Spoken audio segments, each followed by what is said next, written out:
한번 따라 하실까요? 야훼 니시, 하나님의 약속과 예수 그리스도. 야훼 니시, 하나님의 약속과 예수 그리스도. 이런 제목으로 말씀 은혜를 나누기 원합니다. 오래전에 저한테 우편물이 하나 왔는데 편지 봉투에 어디서 보냈는지 잘 기억이 나지 않아요. 그런데 이제 수취인에 받는 사람 이름에 김유먼 목사님 이렇게 왔어요. 제가 오늘 자막에 보시겠지만 제 이름이 혹시 아시나요? 김유민 목사거든요. 그런데 그 봉투에는 김유먼 목사님이라고 썼어요. 글자 하나 차이인데 사람 우스워지더라고요. 김유먼, 먼자가 들어간 이름이 있나? 했더니 우리나라 사람 이름치고 먼자는 없는 것. 내 이름에 먼자 있다. 먼자는 안 쓰는 것 같거든요. 갑자기 먼산 보게 되고 이게 뭘까? 그래서 보니까 오타가 난 것 같아요. 오타가 김유민인데 김유먼으로 써갖고 한동안 저희 집사람이 김유먼 목사님 이렇게 저한테 그렇게 불러갖고 내가 고마해라. 너무 신기하니까 김유먼. 근데 가만히 생각하니까 그 유먼이라는 이름도 괜찮은 것 같아요. 왜냐하면 예전에 미국의 유명한 배우가 스팅이라는 영화의 주인공 이름이 폴류먼이었거든요. 폴류먼. 폴류먼. 미국에는 폴류먼이 있고 대한민국엔 김유먼이 있다. 이게 틀린 이렇게 썩 안 좋은 이름 같지는 않은데 그렇다고 또 저한테 오셔서 김유먼 목사님 또 이렇게 얘기하면 제가 글쎄 대답을 해야 될지 말아야 될지. 어쨌든 자신의 이름이 뭔가 오타가 났든지 간에 슬쩍 틀리게 불려질 때 그 참 기분이 그렇게 썩 유쾌하진 않았던 기분이 있는데, 하나님의 이름이라면 어떨까요? 하나님의 이름은 정확해야 되겠죠. 그 어떤 이름보다도. 그러나 안타깝지만 성경 속에 하나님의 이름은 정확하지 않습니다. 왜 정확하지 않느냐? 하나님의 이름이 알려졌을 때 고대 이스라엘 백성들이 성경을 쓰기 전에 구전으로 내려왔거든요. 부모가 자식에게, 또 그 자식에게 하나님의 말씀을, 율법을 전해 주었습니다. 모세가 쓰기 전까지는 그렇게 율법을 정해놓고 구전 내려왔는데, 나중에 이제 글로 적혀져서 성경을 갖게 됐는데, 하나님의 이름을 망령태에 걸지 말라 계명이 되어 있죠. 십계명에. 그러니까 하나님의 이름을 함부로 부를 수가 없었습니다. 그 소위 말하는 신성 사문자라고 영어로 말하면 YHWH 해갖고 그 네 개의 자음만 있어요. 자음만. 그러니까 모음이 없어요. 그러니까 모음을 어떻게 붙이냐에 따라서 달라요. 오늘 제 이름도 마찬가지 아닙니까? 미음에다가 모음이 이가 붙으면 민이 되는데 어가 붙으니까 먼이 되잖아요. 마찬가지로 하나님의 이름도 이 자음에다가 어떻게 갖다 붙이느냐에 따라서 하나님의 이름이 달라지는데, 고대 이스라엘 백성들은 하나님의 이름을 함부로 부를 수가 없어서 성경에 하나님의 이름이 나오면 바깥에 나가서 목욕을 했습니다. 새 옷을 갈아입고 그리고 엎드려서 하나님의 이름을 하나님 이렇게 부르질 못했습니다. 아도나이는 뭐냐면 주님 이런 뜻이었습니다. 하나님의 이름을 함부로 부르지 못하니까 주여, 주님. 왜 성경에 보면 주님이란 단어가 나온지 아시겠죠? 하나님의 이름을 다른 표현으로 올려서 주여, O my Lord, 영어로 말하면 my Lord 이렇게 불렀단 말이죠. 그러니까 하나님의 이름이 구전으로 내려오고 부른 사람이 없다가 보니까 후대에 하나님의 이름을 뭐라고 불러야 되지? 그래서 가장 근접한 이름이 여호와. 그래서 우리 어렸을 때 예전에 성경에 보면 여호와는 나의 목자시니 또 뭐 여호와 하지 않았습니까? 그러다가 이제 성경학자들이 하나님의 이름을 좀 더 근접적으로 정확하게 좀 부를 수 있을 게 뭘까 하다가 그나마 최근에 나온 것이 바로 야훼라는 이름입니다. 그런데 이것도 정확하게 하나님의 이름이 맞다라고 누구도 100% 신뢰하지는 못하지만 그래도 가장 근접한 하나님의 이름이다. 그래서 야훼라고 부르는 것입니다. 사실 이 야훼라는 이름이 정확하진 않아도 우리에게 필요한 것은 뭐냐? 야훼란 하나님의 이름의 뜻이 뭐냐? 뜻을 정확하게 아는 것은 더 중요하지 않겠습니까? 성경의 출애굽기 6장에 보면 야훼 하나님의 뜻의 이름이 나옵니다. 하나님이 모세에게 말씀하여 이르시되 나는 야훼다. 여기서 모세에게 하나님께서 야훼라고 하는 자신의 신성한 4개의 문자의 이름을 가르쳐 줍니다. 나는 야훼니라. 자, 그 다음에 내가 아브라함과 이삭과 야곱에는 전능의 하나님 엘로힘이라고 말하는 전능한 하나님으로는 나타났지만 나의 이름을 야훼라고 하는 이름으로 그들에게 알리지 아니하였고, 가나안 땅 곧 그들이 거류하는 땅을 그들에게 주기로 그들과 뭐 했다? 언약하고 약속했습니다. 그래서 성경은 무슨 책이다? 약속의 책이라고 말하는 것입니다.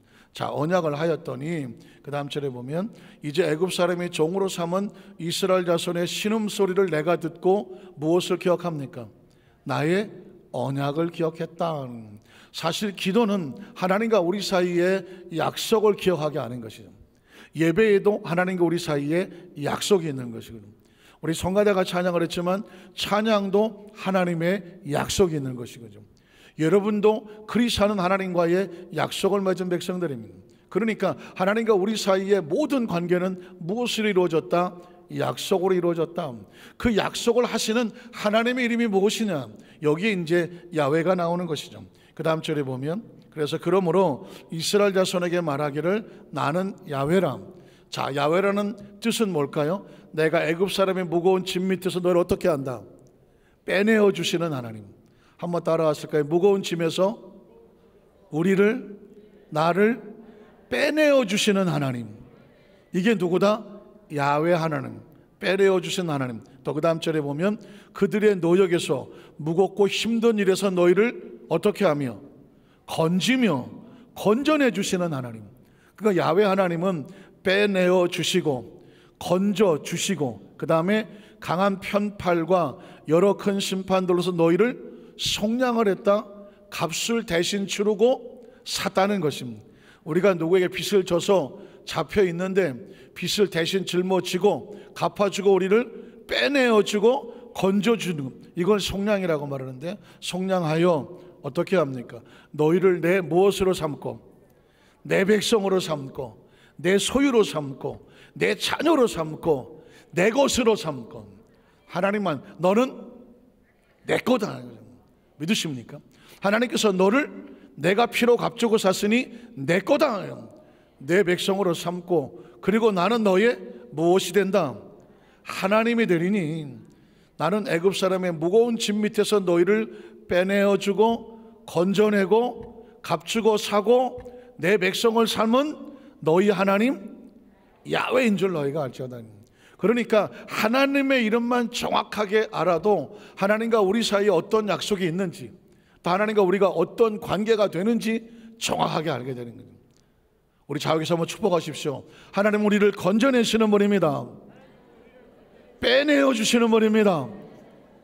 하나님의 소유 삼으신 분입니다. 그 하나님이 야훼 하나님입니다. 할렐루야. 믿으십니까? 왜 이 중요한 시간에 좌우에 계신 분에게 이런 고백을 하게 했을까요? 첫 번째 목적은 내 입으로 말하면 내 것이 된다. 두 번째 목적은 옆에 계신 분이 잠깐 피곤해서 아이고 다시 우리 앞으로 돌아오도록 하게 하려고 합니다. 사실 지금은 날씨가 보통 더운 것이 아니고 지금 시간이면 막 달려 나오셔서 앉아서 어쩌면 좀 피곤하고 힘들고 깜빡 좋으실 수도 있는 그런 시간이거든요. 그러나 여러분, 오늘 말씀은 여러분의 생애 속에 우리가 믿는 하나님에 대한 이름을 절대로 잊어버리면 안 되고, 우리가 수도 없이 불러야 될 야훼 하나님, 야훼 하나님, 야훼 하나님이기 때문에 야훼 하나님의 이름의 뜻을 정확하게 새겨야 됩니다. 우리 첫 번째로 자기 백성을 건지시고 보호하시는 하나님의 모습을 한번 살펴보겠습니다. 성경을 보면 하나님은 자기 백성을 절대로 그냥 심판 가운데든 어떤 무거운 짐 밑에든 내버려 두지 않으셨습니다. 자, 노아를 심판에서 건져내신 모습을 읽어보겠습니다. 잘 아시는 내용이지만 여기서 하나님의 마음을 한번 발견해 보십시오. 창세기 6장 8절로 9절에 보면 그러나 노아는 하나님께 무엇을 입었더라? 은혜를 입었더라. 그리고 그 다음 절에 보면 이것이 노아의 족본이라 노아는 의인이고 당대의 완전한 자라 그는 하나님과 동행하였으며, 이게 뭐가 대단할까? 아니, 그 시대의 모든 사람이 흑암에 어둠에 갇혀 있어서 심판이 대상이 되고 있을 때 유일하게 이 노아는 하나님 편에 섰던 사람이라, 그래서 의미가 있는 것이죠. 자, 하나님과 동행하였으며, 그 다음 절에 보면 하나님이 노아에게 이르시되 모든 혈육 있는 자의 포악함이 땅에 가득하므로 그 끝날이 내 앞에 이르렀으니 내가 그들을 땅과 함께 멸하리라. 안타깝지만, 잘 쓰고 싶지 않은 말이지만, 이 피조물이, 생명이 창조주인 하나님과 분리되거나 단절이 되면 안타깝지만 그 생명은 죽은 자와 같아요. 그 생명 자체가 심판과 같아요. 여러분, 죽음이 뭘까요? 죽음은 육체와 영혼이 분리되는 거예요. 죽음은 단순합니다. 영혼이 떠나면, 육체만 남으면 뭐라고 말하냐면 죽었다고 말하는 거예요. 죽었다고 말하는 거예요. 그러면 우리 창조주가, 사람이 하나님과 분리되면 살까요? 죽을까요? 살 수가 없어요. 이건 죽은 자와 같아요. 예전에 어느 그 개그맨 코미디언이 그런 말을 했죠. 지구를 떠나거라. 조크가 아니죠. 사람은 지구를 떠나면 삽니까? 죽습니까? 그건 죽는 거예요. 마찬가지입니다. 인간은 존재적으로 하나님과 단절되면 그냥 그게 심판이에요. 그런데 이 노아의 홍수 시대 하나님께서 하나님을 떠난 백성들을 홍수로 심판하시겠다. 그 심판 가운데 하나님은 노아와 같다 하나님의 자녀를 어떻게 하시나?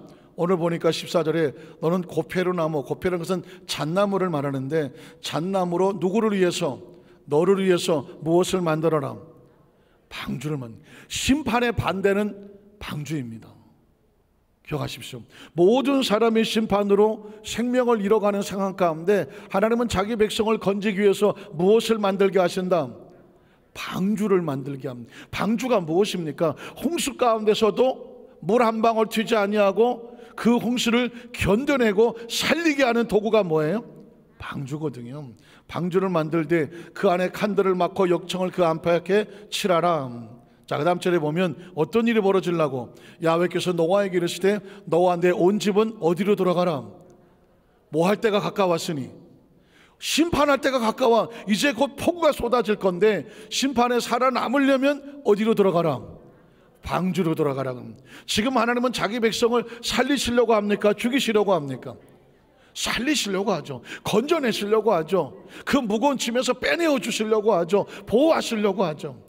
우린 방주도 중요하고 심판도 중요한데, 그 상황 가운데 하나님이 우리를 어떻게 생각하시는지 하나님의 마음을 보고 싶은 거예요. 방주는 뭐냐? 우리를 살리고 싶어하는 누구의 마음이다?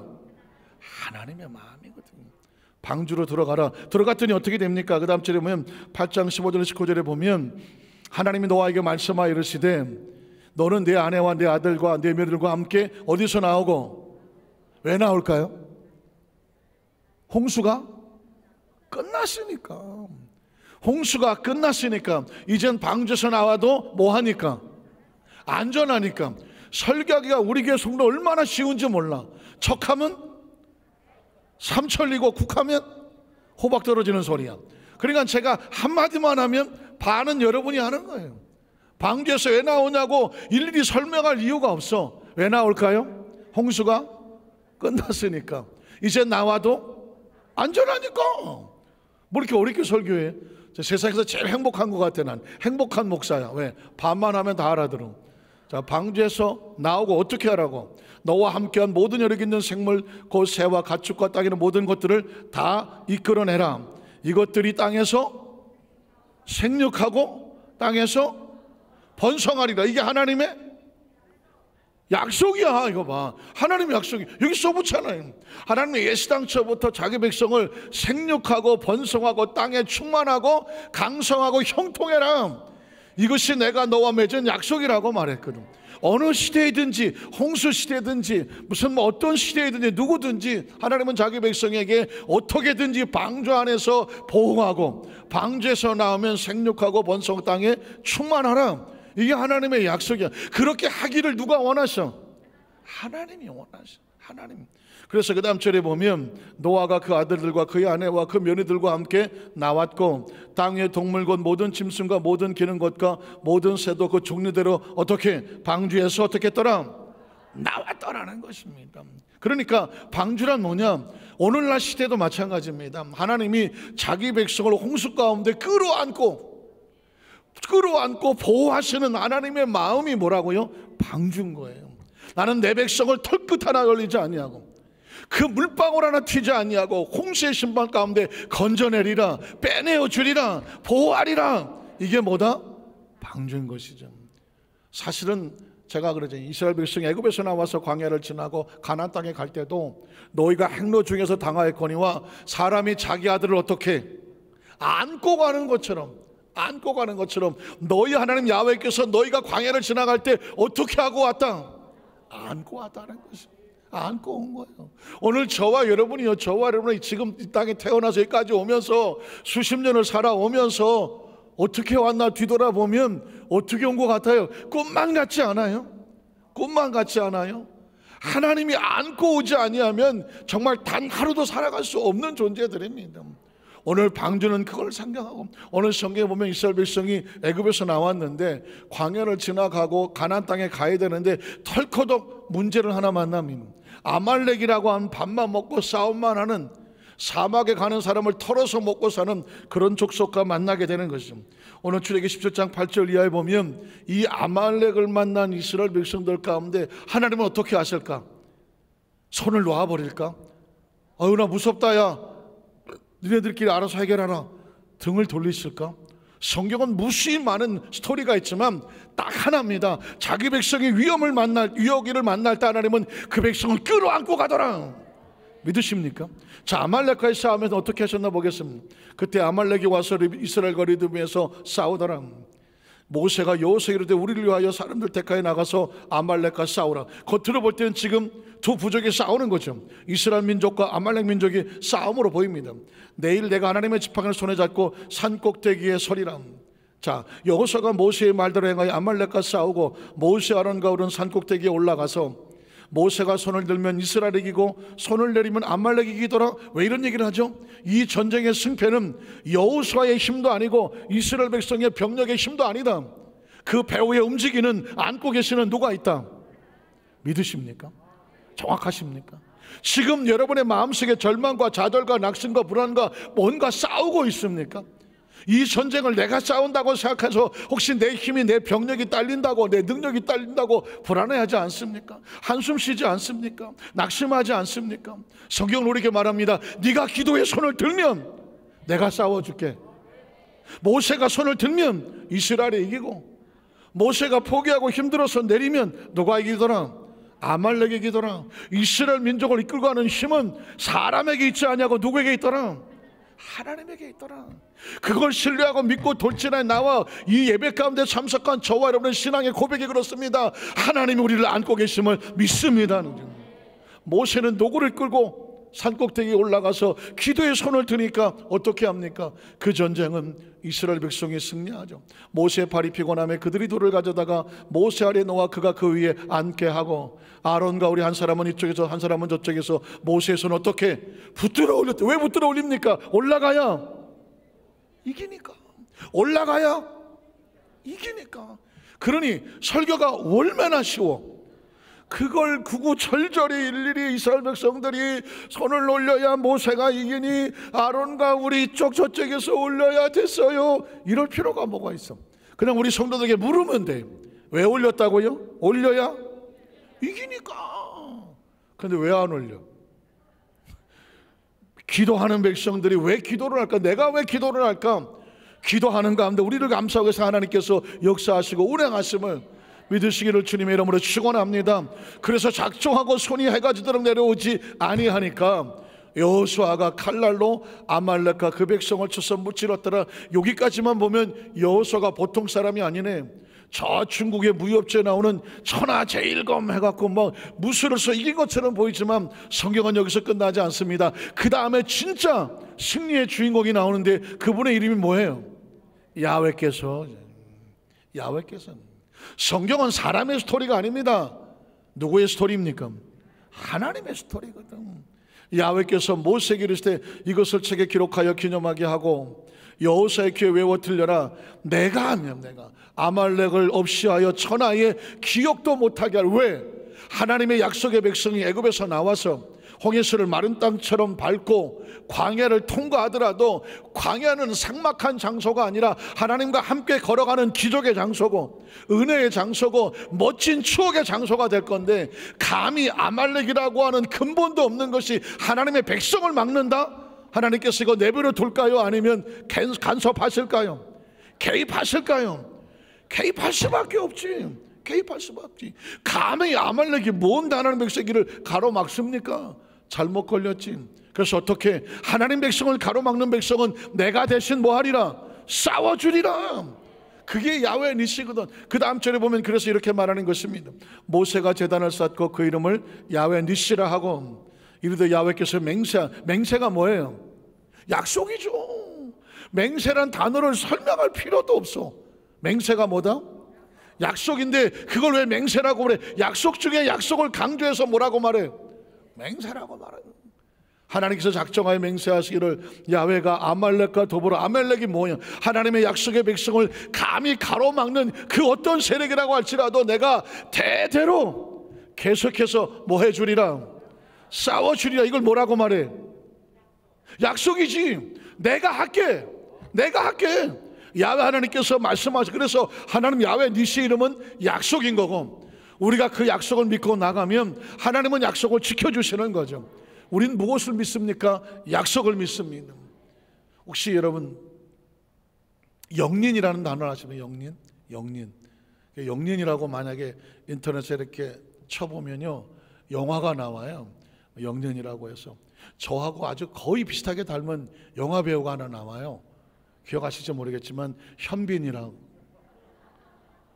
이 웃음은 감동해서 진짜 그렇다고 웃는 웃음은 건강하실 거고, 비웃었다면 하여튼간에 그냥 잘 찾아보면 어딘간 닮은 구석이 있을 거예요. 하여튼간에 아멘 하시는. 어쨌든 현빈이 주인공으로 나오는 영린이라는 그 영화가 있는데, 물론 그건 정조 왕에 대한 시대극이긴 한데, 사실상 영린이란 뭐냐면 이 용이 있잖아요. 용의 목에 있는 내려오면 8번째에 있는 비늘이 거꾸로 박혔다면 거꾸로 할 역자거든요. 린자는 비늘 린자거든요. 거꾸로 박혀 있는데 이 용이요, 아주 순해서 사람이 잘 이렇게 길들이면 타고 다닐 정도다. 물론 전설적인 이야기입니다. 그런데 이 용의 영린을 건드리면 용이 불같이 그냥 불을 토하면서 화를 내는데, 아주 지구 끝까지 자기 영린을 건드린 사람을 잡아서 죽이려 한다. 그런 스토리에 나오는 단어가 영린입니다. 그래서 역사 속에서 왕의 영린을 건드렸다. 약점이라고 해요. 약점. 건드리면 절대로 안 되는 부분을 영린이라고 말하는 거거든요. 그런데 우리가 왕의 분노까지는 안 되더라도 모든 사람들의 영린이 있어. 다른 건 다 참아도 난 절대로 이것을 못 참는다. 모든 사람이 못 참는 한 부분 영린이 있는데, 그 영린이 뭐냐? 자식이야. 자식. 여러분 동물의 왕국 이런 데 보십시오. 짐승들도요, 말 못하는 새들도요, 자기 새끼를 건드리면 죽자 사자합니다. 동물의 왕국에 보니까는 나무 꼭대기에 까치가 새끼를 이렇게 놓았는데, 구렁이란 놈이 낼름거리면서 그 까치를 새끼를 잡아먹어 올라갑니다. 그 모습을 어미까치들이 보았습니다. 어떻게 할까요? 게임도 안 되지만 그 어미까치들이 그냥 돌진을 해서 그 구렁이에 머리통을 향하여, 몸통을 향하여 그냥 돌격이처럼 가서 쪼아대는 것입니다. 평상신 근처도 안 가지만 지금 무엇을 잃게 됐습니까? 내 새끼를 잃게 됐어. 아무것도 안 보여. 그냥 쏘아대고, 그리고 깍깍 소리를 질러서 자기 친구들을 불러. 지금 내 새끼가 위험하게 됐으니까 나를 도와달라고. 그럼 여기저기서 그 까치들이 와서 구렁이를 쪼아대니까 구렁이가 삐슬삐슬하고 내려 도망을 가더라고. 그뿐만 아니죠. 마찬가지 아닙니까? 여기서 저와 여러분이 아무리 평생의 호인이고 내가 사람 좋기로 소문났다고 할지라도 뭘 건드리면, 내 새끼 건드려서 참아낼 사람은 아무도 없어. 누군가 내 새끼를 건드리는데 그냥 적당히 손봐주세요. 그럴 부모가 있습니까? 아무리 참아도 딴 건 못 참아. 내 새끼는 건드리는 거는 못 참아. 그게 모든 인지상정이거든요. 성경에 보면 하나님의 영린이 있더라고. 하나님이 다른 건 다 참아주시는데 못 참는 게 있는데 보니까 하나님의 백성을 건드리는 건 못 참더라고. 하나님의 백성을 건드린 건 못 참아. 이스라엘 백성들이 애굽에서 나와서 뭐 할 수 없이 남의 집살이를 내 430년 동안 300만 만드느라고 잠시 고난은 있었지만 하나님은 그 백성이 영원히 남의 집살이 시키지 않거든. 끄집어내거든. 뭐가 있기 때문에? 약속이 있기 때문에 약속대로 끄집어내거든. 바로의 군대가 당시 최강의 군대가 뭐 병거를 오늘날 탱크 같은 걸 몰고 와서 건져내렸지만 감히 바로가 이 따위가 하나님 백성을 건드릴 수가 없죠. 다 그냥 홍해수에 수장을 시키고 끝나버려. 광야를 나와서 지금 가나안 땅을 가야 되는데 아말렉이 게임도 안 되는 것들이 감히 하나님 백성을 건드립니까? 어떻게 합니까? 그래서 하나님 뭐 한다고만? 내가 대대로 싸워줄게. 좀 성경의 사실 스토리를 보면 이 성경은 뭐냐? 하나님이 자기 백성을 어떻게 지키셨는가, 어떻게 안고 오셨는가, 어떻게 보호하셨는가, 어떻게 끌고 가시는가, 천국까지 어떻게 끌고 가시는가, 이 스토리와 약속이 성경인 거죠. 하나님은 자기 백성은 다른 건 참는데 뭘 못 참는다? 자기 백성을 건드리는 건 못 참나. 자기 목숨을 던져. 요한복음 3장 16절에 보면 하나님의 세상을 이처럼 자기 백성을 사랑하셨어. 독생자 자기 생명을 쏟아부어서 누구든 저를 믿는 자마다 멸망하지 않고, 멸망하지 않는 게 뭐예요? 건져내서 어디까지 끌고 가는 영생을 얻게 하려 하십니다. 십자가는 하나님이 자기 백성을 얼마나 사랑하시는지 자기 몸을 찢어서 보여주는 것입니다. 십자가는 영린을 건드린 자기 백성을 어떻게 건져내시고 그것을 건드린 마귀세를 어떻게 심판하시는지 그걸 보여주는 게 성경이거든요. 그러면 여러분, 우리는 여기서 야훼 하나님과 예수님은 어떤 관계가 있는가, 이걸 살펴보면 이제 말씀이 정리가 되는 거죠. 자기 백성을 위해 직접으로 싸우시는 예수 그리스도, 사실은 예수님의 이름의 뜻이 뭐예요? 가만히 살펴보니까 예수님의 이름은 야훼와 같아. 마태복음 1장 21절에 보니까 아들을 낳으린 이름을 예수라 하라. 뜻은 자기 백성을 저들의 죄에서 건져내는 거예요. 예수님의 이름을 들어보세요. 자기 백성을, 자기 새끼를 죄의 감옥에서, 무거움에서, 눌림에서 뭐 한다고? 빼내어주고 건져내고 속량한 그 이름이 뭐라고? 예수잖아요. 야훼가 뭐라고요? 내가 내 백성을 그 애굽에서 건져내고 무거운 너에게서 빼내어주고, 믿으십니까? 내 백성으로 삼고 내 소유로 삼고 내가 너의 하나님이 되어주리라. 그러니까 구약의 야훼 하나님의 이름은 신약의 예수 이름과 뜻이 같아. 그럼 예수님은 뭐 하시겠어요? 밥 먹고 하시는 게 자기 백성을 지키시고 건지고 손대는 걸 싸워주시는 거죠. 그래서 예수님의 사역을 보면 귀신이 어신도 못하게 귀신을 쫓아낸 사역을 해요. 왜냐하면 도적질하고 죽이고 멸망시키고 하나님 백성들에게 절망과 좌절과 상처를 주는 게 귀신이거든. 그래서 성경 이야기를 가만히 보면 예수님은 귀신은 그냥 쫓아버렸어. 아예 그냥 지나가다가도 쫓아버렸어. 마가복음 1장 21절 27절에 보면 그들이 가버나움에 들어가니라. 예수께서 곧 안식일에 회당에 들어가 가르치심에 무사람의 그의 교훈에 논란이, 이는 그가 가르치는 것이 권위 있는 자와 같고 서기관들과 같지 아니함일러라. 마침 그들의 회당에 더러운 귀신 들린 사람이 있어 소리를 질러 이르되 나사렛 예수여, 우리가 당신과 무슨 상관이 있나이까? 우리를 멸하라 하니. 귀신이 귀신같이 알아. 귀신은 예수님이 오시면 뭘 쫓아내신다? 귀신을 쫓아내거든. 그러니까 귀신이 보니까 예수가 여기로 왔네? 뭐 하러 왔어? 우리를 멸하러 왔구나. 그러니까 지금 예수님과 타협을 하려고 하는 거죠. 나는 당신이 누구인지를 아노니 하나님의 거룩한 자입니다. 예수께서 어떻게 합니까? 귀신과 대화하지 않아. 귀신과 타협하지 않아. 귀신은 너 지나가라 나 바쁘다 하지 않아. 귀신은 반드시 뭐해? 쫓아내야 돼. 그냥 굳이 이르시되 잠잠하고 자면서 나오라고 하시니 어떻게? 더러운 귀신은 그 권세와 능력에 뭐 할 수밖에 없어? 순종하고 복종할 수밖에 없어. 그 사람에게서 격려를 끼고 큰 소리를 이르며 쫓겨서 나오는지라. 다 놀라 서로 물어 이르되 이는 어찌 미냐? 권위 있는 세계오니. 이 권위는 어떤 사람의 권위가 아니야. 영적인 권위예요. 예수의 이름은 영적인 권위예요. 세계원이로다 이렇게 말하며 더러운 귀신들도 명한즉 뭐합니까? 순종합니다. 예수의 이름에 귀신은 뭐하게 되어 있다? 순종하고 복종하게 되어 있다. 예수의 이름을 품으면 우리에게도 귀신은 순종하고 뭐 할 수밖에 없다? 복종할 수밖에 없다. 성경은 그래서 제가 마가복음을 찾아봤더니 계속 귀신 쫓는 이야기입니다. 마가복음 35절 39절에 보니까 새벽 아직도 밝기 전에 예수께서 일어나 나가 한적한 곳에 가서 거기서 기도하시더니 시몬과 및 그와 함께 있는 자들이 예수의 뒤를 따라가서 만나서 이르되 모든 사람이 주를 찾나이다. 이르시되 우리가 다른 가까운 마을들로 가자. 거기서도 전도하리니 내가 이를 위하여 왔노라 하시고, 그리고 온 갈릴리 다니시며 그들의 여러 회당에서 전도하시고 뭐 하셨어? 전도하시고 또 귀신을 쫓아내죠. 전도하는 것만큼 중요한 게 뭐야? 귀신을 쫓아내요. 복음을 가르치는 것만큼 중요한 게 뭐냐? 귀신을 쫓아내요. 이유가 뭐냐면 마태복음 12장 28절을 기억하십니까? 내가 하나님의 성령의 능력을 힘입어서 귀신을 쫓아내야, 그러면 하나님의 나라가 임하였느니라. 연탄 가스를 잔뜩 먹었어. 그럼 어떻게? 창문을 열어서 가스를 다 내보내야지.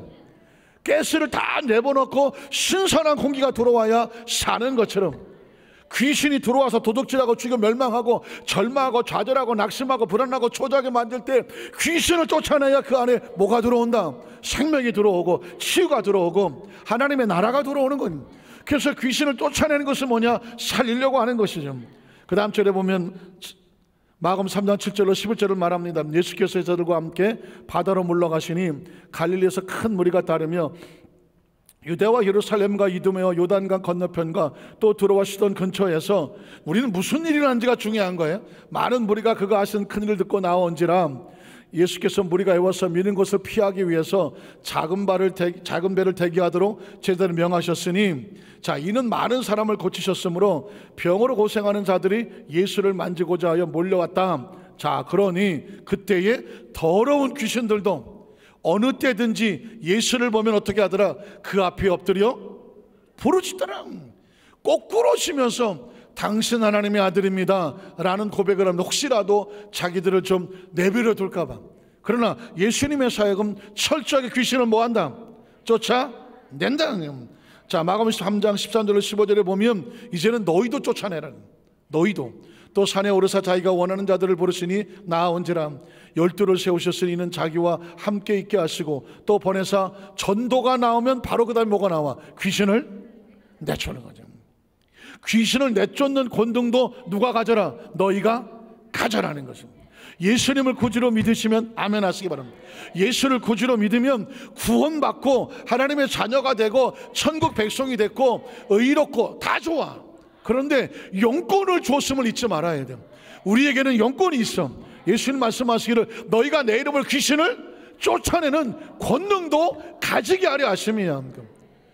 저와 여러분 예수를 믿고, 예수를 믿는 것은 종교가 아닙니다. 예수를 믿는 것은 교양과 교육과 수련과 어떤 도덕과 윤리를 뛰어넘어서 영적인 권세와 능력을 가져서 우리의 마음 가운데 도적질하고 주여 멸망시키려 오는 흑암의 세력과 대적하여 싸울 수 있는 영권을 갖는 거예요. 영권을. 오늘 예수님 말씀하지 않습니까? 귀신을 내쫓는 권능도 누가 가져라? 너희가 가지게 하려 하심이라. 15절로 19절도 계속 말합니다. 예수께서 이르시되, 지금 계속 마가복음 1장에서 말하고 있는데요, 마가복음 5장까지 왔는데 계속 귀신 쫓아내는 사역을 예수님이 하시는 겁니다. 예수께서 이르시되 곧 귀신 들렸던 자, 곧 군대 귀신 짚혔던 자가 옷을 입고 정신이 온전하여 앉은 것을 보고 두려워하더라. 귀신이 나가니까 정신이 온전해지는 것입니다. 이에 귀신 들렸던 자가 당한 것과 돼지를 본 자들이 그들에게 알림해 그들이 예수께 그 지방에서 떠나시기를 간구하더라. 예수께서 배 오르실 때 귀신 들렸던 사람이 함께 있기를 간구하였으나 허락하지 아니하시고 그에게 이르시되 집으로 돌아가서 뭘 할까? 주께서 내게 어떻게 큰 일을 행하사 너를 불쌍히 여기신 것을 내 가족에 알리라 하시더라. 우리가 여기서 조심할 것은 귀신 들린 자를 미워하면 안 됩니다. 귀신을 미워하는 것이지 귀신 들린 자를 미워하잖아. 예수님도 귀신은 대적했지만 귀신 들린 자는 어떻게 여겼다? 불쌍히 여겼습니다. 여러분 어떤 축사할 기회가 있다면 귀신을 쫓아내야 될 그런 상황이 된다고 하면 제일 먼저는 그 사람을 불쌍히 여겨야 돼. 그 영혼을 불쌍히 여기는 마음을 가지고, 그리고 대신에 그 속에 있는 그 사람을 도둑질하고 멸망시키는 귀신을 대적하고 있는, 귀신을 대적하는 마음을 가지고 전쟁을 벌여야 귀신이 떨어져 나갑니다. 성경 계속 6장에도 보니까 7절에 12제자를 부르사 둘씩 보내시며 더러운 귀신을 제어하는 뭘 주시고? 권능을 주신 거죠. 예수 믿고 구원받으면 신분이 달라 천국 백성이 됐지만 바로 가면서 뭐가 있느냐? 귀신을 쫓아낼 수 있는 권능을 주셔. 이건 아주 부수적으로, 아니 따라와야 돼. 필연적으로 따라와야 돼. 마가복음 9장 25절 29절에 보니까 예수께서 무리가 달려 모이는 것을 보시고 그 더러운 귀신을 꾸짖어 이르시되 말 못하고 못 듣는, 아마 앞으로 더 제가 말씀하겠지만 귀신을 쫓아내는 축사 사역을 할 때 반드시 물어야 돼. 네 정체가 누구냐고 물어야 돼. 그러면 처음에는 무슨 이것저것 갖다 대지만 정확하게 너 누구냐? 나사렛 예수를 명령하노니 네 정체를 밝혀라. 그러면 귀신이 고백을 해.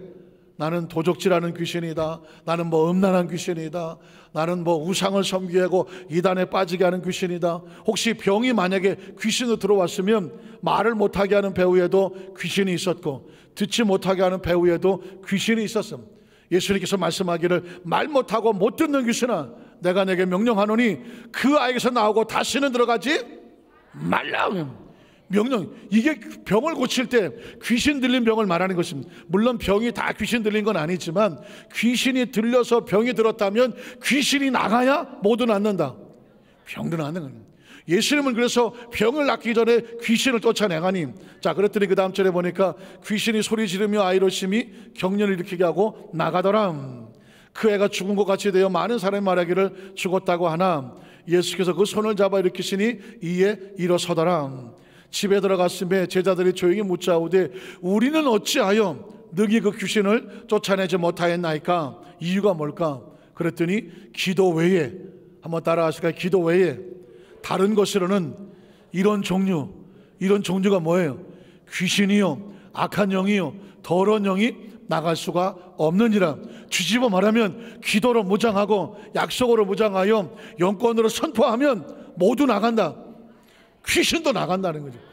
마가복음 16장 17절에 보면 이제 마지막이에요. 예수님의 마지막으로 승천하시면서 제자들에게 주셨던 권세도 귀신을 쫓아내는 것입니다. 믿는 자들의 이런 표적에 따르니 표적이, 첫 번째 표적이 뭐예요? 곧 그들이 내 이름으로 뭘 쫓아냅니까? 귀신을 쫓아내는 것입니다. 귀신을.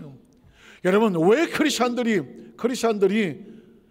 어느 날 감정이죠. 감정.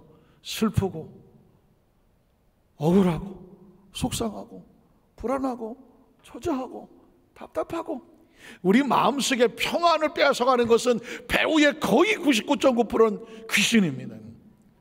귀신입니다. 그래서 크리스찬은 절대 마음에 나 슬퍼, 나 속상해, 나 힘들어 죽겠어, 아이고 나 왜 이래, 이건 하나님의 성령이 계시는 소리가 아니거든. 마음에 그런 마음이 왔을 때 나 좀 위로해줘, 아이고 나, 이게 아닙니다.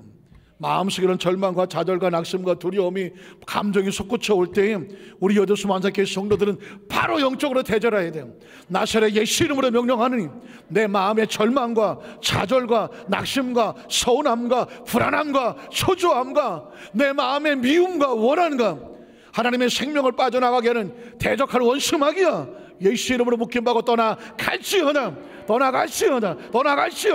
계속 대적을 해야 돼요. 여러분 우리는 기분으로 살지 않아요. 영으로 삽니다. 사람은 육으로 살지 않습니다. 하나님의 나온 말씀으로 살아갑니다.